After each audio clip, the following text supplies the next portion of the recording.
Welcome to our channel. Don't forget to like the video, share your thoughts in the comments, and subscribe to stay updated with early test stories. The afternoon sun slanted through the blinds, painting stripes across my living room rug. It was one-off toes. Quiet Tuesdays, where the loudest sound was the ticking of the grandfather clock in the hall, a sound that usually soothed me, but today felt like it was marking time. I wasn't quite sure what to do with my kids, are grown and scattered across the country. And since Richard passed 3 years ago, the house often felt too big, too quiet. I just finished me lukewarm tea and was debating whether to tackle the rose bushes or succumb to a nap when I heard the familiar rumble of Carol Harrison's SUV next door. Carol and Tom were good neighbors, the kind you could rely on for a cup of sugar or to keep an eye on the place when you were away. I knew their youngest. Liam was visiting. He was in his late 20s, I guess a software engineer living somewhere on the west coast. I'd seen him around during holidays over the years, Appleite, but quiet young man, always seemed a bit lost in his own world. Later that evening, the neighborhood association was hosting its annual summer potluck down at the community park. Usually, I'd bring my famous potato salad, make small talk for an hour, and head home. It was part of the suburban ritual. Tonight felt different, though. Maybe it was the lingering quiet of the afternoon, or maybe just the desire for some human connection. That was it. Filtered through a phone screen, I decided to go. The park was buzzing with activity. Kids shrieking on the playground, adults gathered around picnic tables laden with food, the air thick with the smell of barbecue and citronella. I found a spot on a slightly less crowded bench near the edge of the main gathering, under the shade of a large oak tree. I just settled me plate of pasta salad and a burger on me lap when a shadow fell over me mid-deep. I join you everywhere else seems spready packed. It was Liam Harrison. He gestured vaguely towards the crowd edibles with a small, almost shy smile. Not at all, I said, shifting over a slight liability of room. He sat down, balancing his own plate carefully. He wasn't the gangly teenager I vaguely remembered. He'd filled out his holders. Broad beneath a simple great shirt, there were faint lines around his eyes when he smiled, eyes that were a surprising shade of green, like moss after rain. We sat in silence for a few moments. Comfortable kind, listening to the careful chaos around us. I noticed Hishin's long fingers, clean nails, the kind-off hands that looked like they knew their way around a keyboard, but also maybe a guitar. Hair caught me looking and tucked them under his thighs, a slight flush creeping up his neck. It was endearing. Your mom's macaroni and cheese is legendary, I offered, breaking the silence. He laughed at a nice sound, low and genuine. Yeah, Sugar's that recipe like it's a state secret. I've been trying to get it out of her for years. Some secrets are best kept. A smile adds to the mystique. He nodded, taking a bite of the mac and cheese.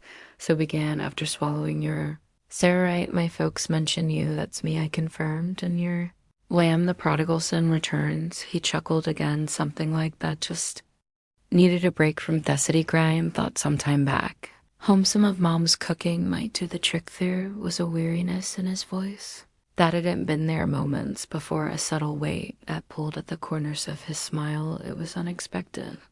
That little glimpse beneath the polite surface. We talked easily after that. Note about anything profound. Really, we talked about the neighborhood, how it had changed, the ridiculousness of the Homeowners Association's new rules about lawn ornaments. He told me a funny story about his cat back in Seattle, and issued an anecdote about my daughter's disastrous attempt at baking. It was simple, uncomplicated conversation, yet underneath it, I felt a strange current. It wasn't flirtatious, not in the traditional sense. It was recognition, a sense of seeing someone, and perhaps being seen in a way that felt unfamiliar, but not unwelcome. He didn't look at me like I was just his parents' neighbor, a middle-aged woman filling time at a potluck. He looked at me like I was a person interesting and engaging in me on right, and maybe I looked at him differently too, not just as Carol's boy, but as a thoughtful man with kind eyes and a quiet depth. The sun began to dip lower, casting long shadows across the grass, painting The sky in hues of orange and purple, the crowd started to thin as families packed up coolers and herded tired. Children home Liam made no move to leave, and neither did. He started talking about his job, the pressure, the feeling of being a small cog. In a John machine, it wasn't a complaint, more of acquiescent musing. Sometimes I wonder what he's all for, he said, looking out towards the darkening playground. You build these complex systems, these intricate lines of code, but does it actually matter? It was a question I'd often asked myself, especially in the quiet hours since Richard was gone. What was the point of the neatly folded laundry, the meticulously weeded garden, the perfectly bound bag? I think I said, slowly choosing me words carefully, that finding meaning is less about the grand scale and more about the small connections. Code you write connects people, helps them communicate, learn, maybe even just escape for a little while. That matter's turn to look at me as green. I see your king mine in the fading light. You think so? I do. I affirmed, just like this conversation. It's not changing the world, but perhaps it's making this little corner of it feel a bit less lonely for a moment that matters too. A slow smile spread across his face, reaching his eyes this time. Yeah, he breathed out. Yeah, I guess it does. We sat there as dusk settled calmly. The first stars beginning to break the twilight sky. The air grew cooler, carrying the sun of cut. Grass and damp earth, the easy silence returned, but this time it felt charged, filled with unspoken understanding. It was the feeling of finding an unexpected harbor in a quiet conversation under an old oak tree. The next few days passed in a pleasant, slightly altered rhythm. I saw Lime around, walking his parents' ancient golden retriever, fiddling with the engine of his dad's old pickup truck, or just sitting on their porch swing with a laptop. They'd exchange waves, sometimes chat for a few minutes over the fence about the weather or the stubborn purpose invading my flower beds. Each small interaction felt like adding another brushstroke to a painting I hadn't known I was creating. There was an ease between us, a lack of pretense that was fresh in one sweltering afternoon. I was struggling with a heavy bag of mulch in my front yard, the plastic digging painfully into my fingers. Suddenly, Lion was there, jogging across the lawn. Need a hand with that, Sarah? He asked it, already reaching for the bag. Oh, Lion, thank you. This stuff weighs a ton. It buffed. Grateful, he lifted it, easily carrying it over to the rose bush. I was working on. No problem at all. Looks like you're putting in some serious work here. Trying to. I sighed, wiping a bead of sweat from my forehead. These roses are needier than Mickett's or Stodler's. He laughed, setting the mulch down gently. My mom says the same thing about her as Allie is. He lingered, leaning against the oak tree. That should at me yard, actually, he said, looking down at his hands, then back up at me. I was wondering. I'm trying to troubleshoot a word bug in this personal project I'm working on, and honestly talking it through sometimes helps my parents' eyes just glaze over when I mention code. Would you? I mean, you don't have to, but would you mind just listening for a bit sometimes? Just explaining it out loud makes the solution appear. I was surprised, but also touched. I know absolutely nothing about code, Liam. I warned him, smiling, but I'm a very good listener. Pull up some lawn. He grabbed one of the plastic Adirondack chairs from my porch and sat opposite me under the tree's dappled shade. He opened his laptop, the screen casting a faint glow on his face. He started explaining using analogies. I could understand, comparing lines of Codetto recipes functions to specific kitchen tools. He spoke passionately, his initial shyness replaced by focused enthusiasm.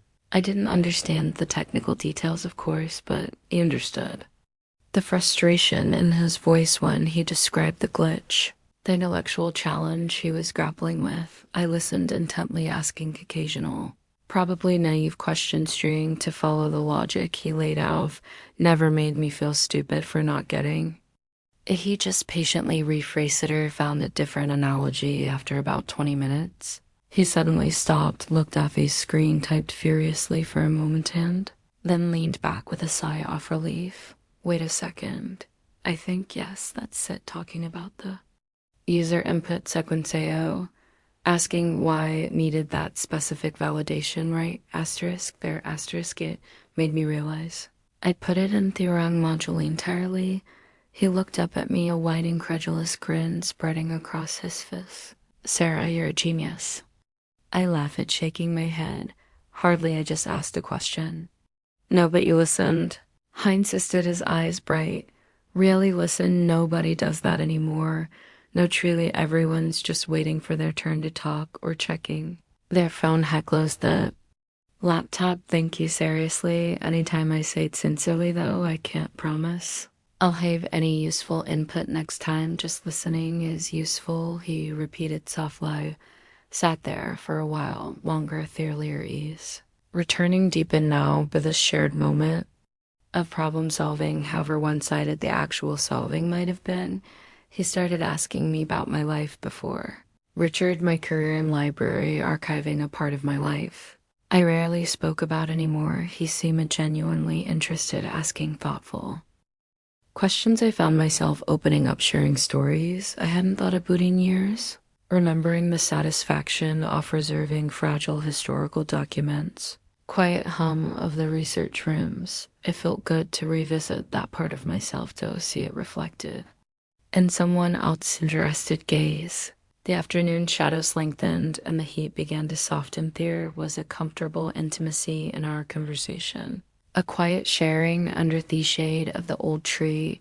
It felt like uncovering layers, not just in each other, but within ourselves. A couple of evenings later, Carol mentioned they were planning Asmal barbecue, just family before. Lamb headed back to Seattle in a few days. You should absolutely come, Sarah.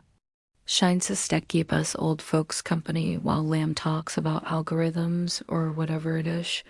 Does I hesitated for only a second before Aesop the thought of spending another evening in Liam's quite hopeful company was surprisingly appealing. The barbecue was relaxed, just Carol, Tom, Liam, and me on their back deckdom. Grilled burgers. Carol fussed over side dishes, and Liam seemed more relaxed than I'd seen him laughing joyously at his dad's terrible jokes. As twilight deepened, Tom and Carol went inside to tidy up, leaving Liam and Malone on the deck, nursing our drinks. The ticky torches, cast flickering shadows, and the scent of grilled food mingled with the sweet fragrance of Carl's night blooming jasmine, lime shade, breaking the comfortable silency. That conversation we had the other day under your tree.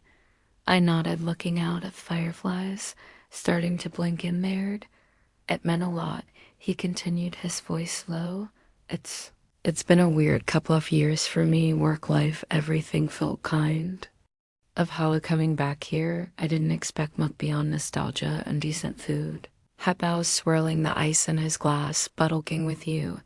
It's different. You didn't try to fix things or offer platitudes. You just listen and you see things. I turned to look at him. His profile was etched against the soft glow from the house. His expression serious, vulnerable. It's because I'm at a point in my life where I appreciate genuine connection more than easy answers. I said softly.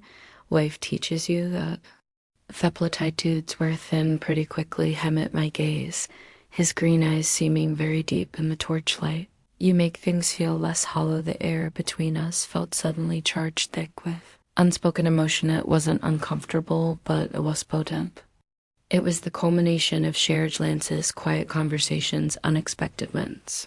Off understanding, there was a magnetic pull, a recognition of shared loneliness perhaps, or simply a profound unexpected pathy. He leaned forward, slightly hishing, resting on the armrest between us. I could feel the warmth radiating from him. His heart was beating a little faster, a forgotten rhythm.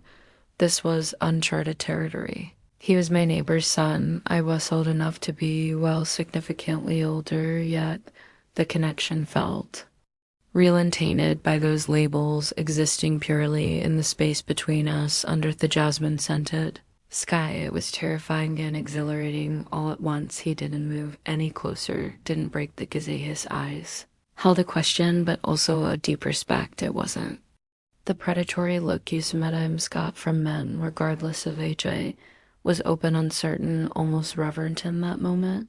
I felt seen not as a widow, a neighbor, or an older woman, but as me. Sarah, a person with her own history, her own quiet strength, her own capacity for connection. He reached out very slowly, and his fingertips brushed against the back of my hand, resting on the chair arm. Wasn't a caress, not quite. It was a point of contact, electric and grounding, all at once, a spark faint but definite agent. Between us, my breath hitched. I didn't pull away. I couldn't. His touch lingered for just a heartbeat. A silent acknowledgement of the energy flowing between us, then just as slowly he withdrew. His hand, his gaze, dropping for a second before meeting mine. Again, a faint smile touched his lips, tinged with a little sadness. My flight's on Saturday. Hesed softly, the words hanging in the aeriality, intruded gentle but firm, this connection intense and unexpected as it was existed within the framework of our separate lives. He lived across that gantry, belonged to a different generation, his path stretching out for him, while mine felt more subtle, quieter. I know. I replied, my voice equally quiet. There was no need for more words. The moment itself, that brief touch. Shared look was the climax and emotional peak, defined by its restraint, its unspoken depth, its mutual respect. It wasn't about pursuing something impossible or inappropriate. It was about acknowledging the beauty of a connection found in the most unexpected of circumstances. It was a shared secret held in the space between two people on a warm summer night. We sat in silence for a few more minutes, the intensity receding, replaced by a warm, bittersweet calm. When Carol and Tom came back out, the spell was broken, but the memory of it remained imprinted on the evening ere Lion left. 2 days later, Wes said goodbye politely at his parents' driveway, a simple handshake. A shared look that held the weight of our unspoken moments. Thank you, Sarah. Hesed, for everything. Safe travels, Lime, I replied. Don't be a stranger to where your folks is. His car disappeared down the street. I didn't feel sad exactly. Instead, I felt richer. The quiet house didn't feel quite so empty. The ticking clock didn't sound quite so lonely. That brief, unexpected connection with Lamb hadn't changed the fundamental facts of my life, but it had shifted something within me. It reminded me that emotional intimacy blossomed in surprising places, that vulnerability was a strength, and that being truly seen, even for a short while, was a profound gift. It was a reminder that life, even in its quiet middle chapters, could still hold moments of startling, unexpected beauty and connection. Went back inside, made myself a fresh cup of tea, and sat by the window watching the afternoon sun slant through the blinds. The stripes on Thera looked different now, somehow brighter.